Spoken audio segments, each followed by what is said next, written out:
The subject was pickup lines, and Germany's Mr. Flirt offered a few examples to his class of Syrian and Iraqi refugees. "I really love the scent of your perfume," he suggested. "You have a beautiful voice." He invited his students to take a stab.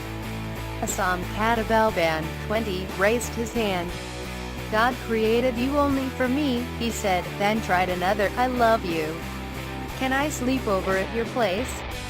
Horst Wenzel winced, but caught himself quickly. "Don't tell them you love them at least for the first 3 months of your relationship, or they'll run away," he explained patiently. "German women don't like clinginess." Wenzel, 27, makes his living teaching wealthy but uptight German men how to approach women.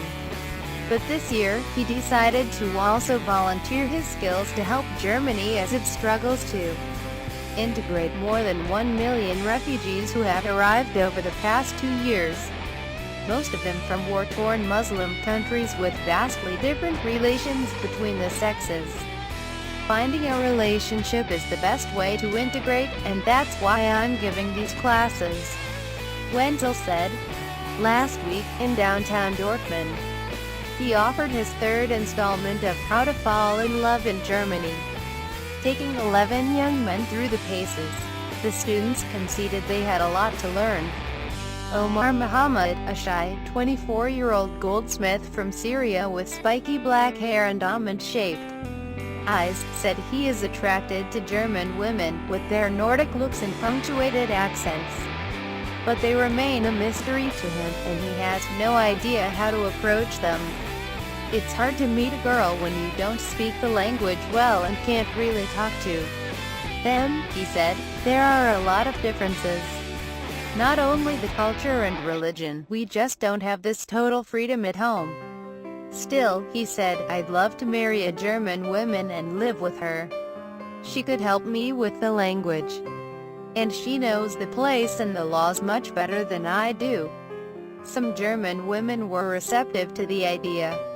Jasmine Ulbrich, having a quick lunch of French fries at a food truck outside the educational center, said she liked the Middle Eastern looks and complained that German men drink too much beer, watch way too much soccer and are just so white.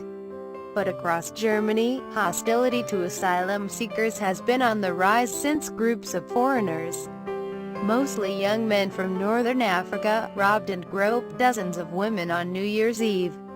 In Cologne, most of the hostility targets young male asylum seekers from Syria, Iraq and Afghanistan, who make up the majority of the migrants reshaping Germany.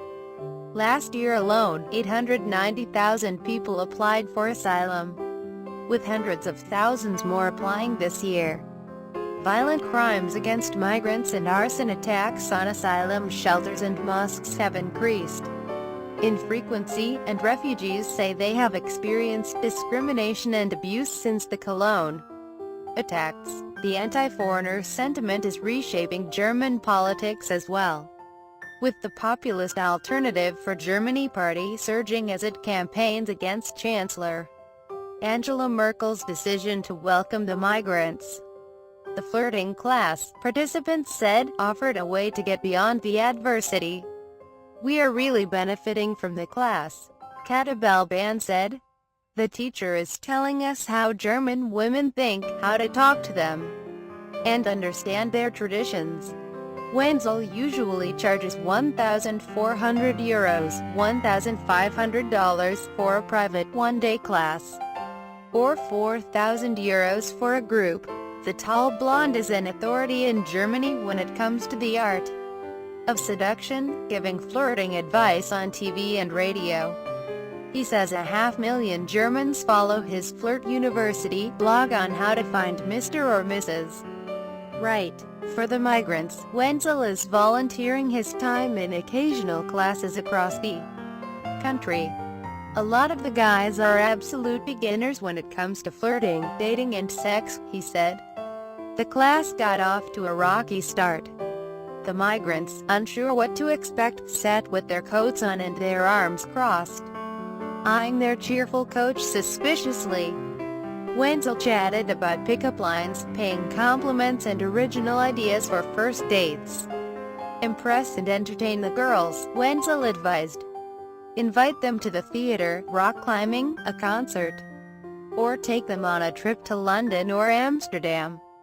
That last piece of advice would probably work better for Wenzel's regular clientele of rich Germans. Asylum seekers aren't allowed to leave the city they're registered in, and don't have the money to travel in any case. Asked how to impress a German woman, one student suggested getting ripped at the gym.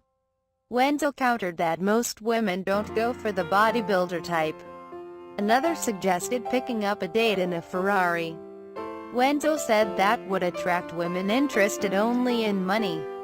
The students readily agreed, perhaps because most were thin and quite far away from being able to afford a sports car. When class let out, most of the men said they'd learned a lot and were eager to put their new skills to use. But Katabalban, the perky Syrian with the flowery pickup lines, remained somewhat unconvinced. "I'd happily have a German girlfriend," he said. "But when I get married, I want to have a girl from my country who shares my culture and my traditions."